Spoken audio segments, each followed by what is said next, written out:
ओम शांति। 7 मई 2026 की साकार मुरली से होमवर्क। आज की मुरली से फ्लो चार्ट को सामने देखते किसी भी पॉइंट का मनन चिंतन करते हुए आज अटेंशन देंगे कि मैं आत्मा कहाँ तक स्वर्ग का मालिक और माला में पिरोने लायक बनी हूँ। एक एक बात की धारणा करते रहेंगे, इसका अटेंशन देंगे। जैसे कि आज की मुरली से हम लक्ष्य लेते हैं विश्व की बादशाही पाने के लिए पावन बनने का पुरुषार्थ करना है। आज हम स्वमान लेते हैं मैं आकर्षण मुक्त आत्मा हूँ।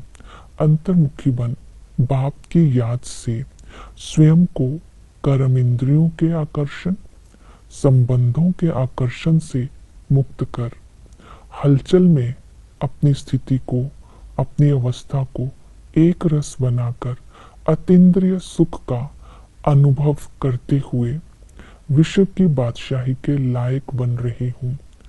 इस आकर्षण मुक्त अवस्था और एक रस अवस्था के द्वारा इस स्मृति में सारा दिन रहेंगे।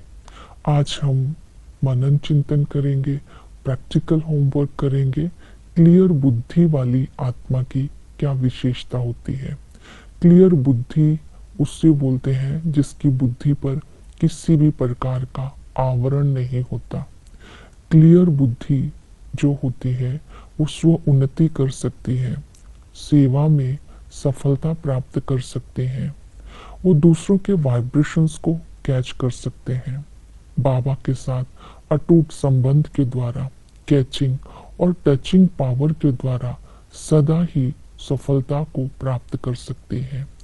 वो ज्ञान रत्नों को बुद्धि में मनन करते हुए, चिंतन करते हुए बुद्धि की लाइन क्लियर रखते हैं। निर्णय शक्ति अच्छी होती है और इसके साथ साथ ऐसी क्लियर बुद्धि वाली आत्मा ही योगी आत्मा कहलाती है।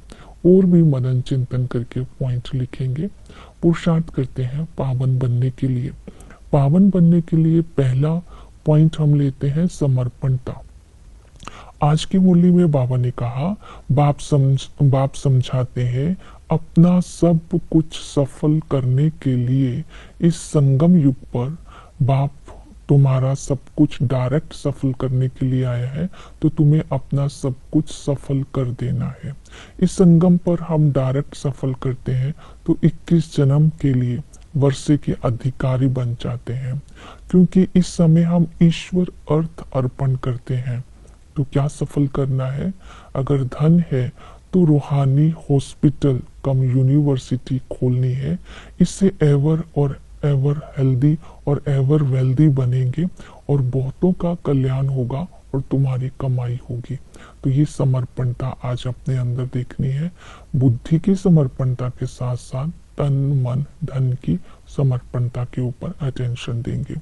दूसरा है पावन बनना है तो धारणाएं बुद्धि में रखनी है। ऐसा पुरुषार्थ करना है जो माला में पिरोने लायक बन जाए।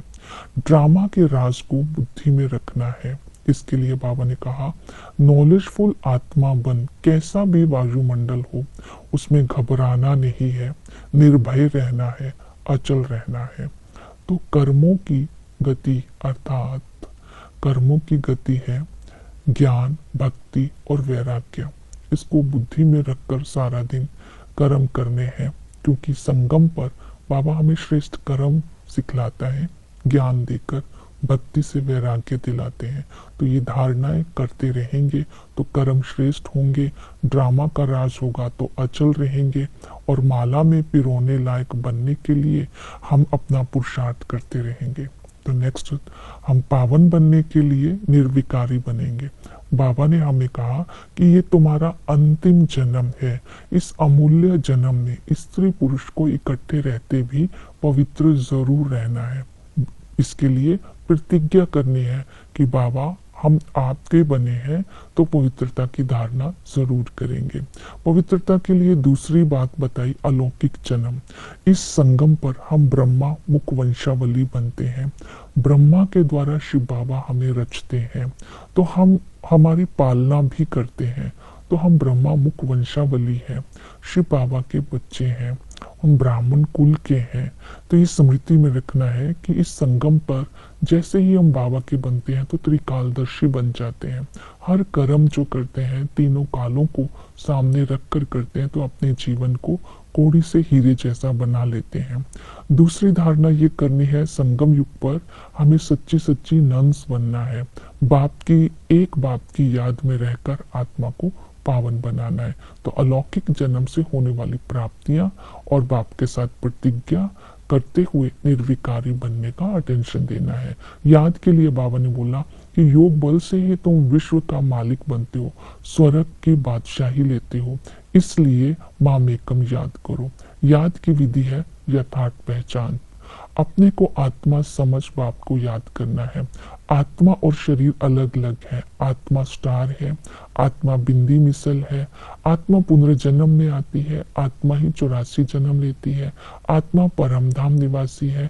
जब तक आत्मा रियलाइज नहीं करते तब तक बाप की याद रह नहीं सकती। तो बाप की यथार्थ पहचान है, वो सुप्रीम है, पुनर्जन्म रहित है, निराकार है, रहम दिल है, नॉलेजफुल है, ब्लिसफुल है, प्योरिटी से फुल है। आज बाबा ने ऐसे बोला।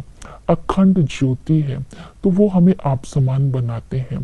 बुद्धि योग उस बाप के साथ लगाकर आत्मा को पुण्य आत्मा बनाते जाना है। फिर है संबंधों से याद। पिता के संबंध से बेहद के बाप की हमें गोद मिलती है, जन्म बेहद का वर्षा मिलता है इस अंतिम जन्म में, लेकिन वर्षे का आधार है याद। तो इस नशे में रहना है, हम बेहद के बादशाही के अधिकारी हैं। टीचर ज्ञान का सागर है, ज्ञान का तीसरा नेत्र देकर त्रिकालदर्शी बनाते हैं। ये हम ब्राह्मण ही बनते हैं।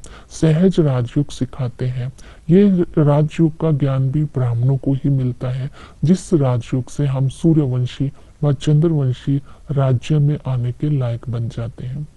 सतगुरु आकर के पति से पावन बनाते हैं, दुखों से लिबरेट करके पावन बनाकर साथ ले जाते हैं। चक्र का राज बुद्धि में रखना है, जिससे हमारी बुद्धि की लाइन क्लियर रहेगी और आत्मा पावन बनती जाएगी। आदि में अद्वैत राज्य था, 100% सोलवेंट थे, श्रेष्ठ धर्म श्रेष्ठ कर्म था, पुण्य आत्मा थी, एक धर्म था, वहां पर आसमान और धरती हमारा था, सुख ही सुख था। मध्य में आते हैं तो माया का राज्य हो जाता है, अनेक धर्म हो जाते हैं, दुख ही दुख हो जाता है, पुजारी बन जाते हैं और अव्यभिचारी भक्ति करने के बाद व्यभिचारी करते नीचे उतरते आते हैं। अंत में बाबा हमें योग बल से स्वर्ग के मालिक बनने के लायक बनाते हैं। जब हमारी उतरती कला होती है तब बाप आते हैं, तो हमारी चढ़ती कला हो जाती है और हमें समझ देते हैं कि तुमने ही 84 जन्म लिए हैं, तुम ही सूर्यवंशी और चंद्रवंशी बनते हो। इस तरह सेवा में बिजी रहना है। गीता का भगवान श्री कृष्ण नहीं शिव बाबा है। ब्रह्मा विष्णु शंकर का क्या कर्तव्य है? विष्णु के 2 रूप, विष्णु की 4 भुजाएं हैं, इसका मतलब उसके 2 रूप है। शिव जयंती कब और कैसे मनाई जाती है, और इसके साथ ब्रह्मा का दिन ब्रह्मा का रात किससे कहते हैं। तो ज्ञान का मनन चिंतन करते सेवा में बिजी रहेंगे और याद में रहेंगे, धारणा करेंगे तो आत्मा पावन बनेगी और स्वर्ग का बादशाही के लायक बनती जाएगी। ओम शांति।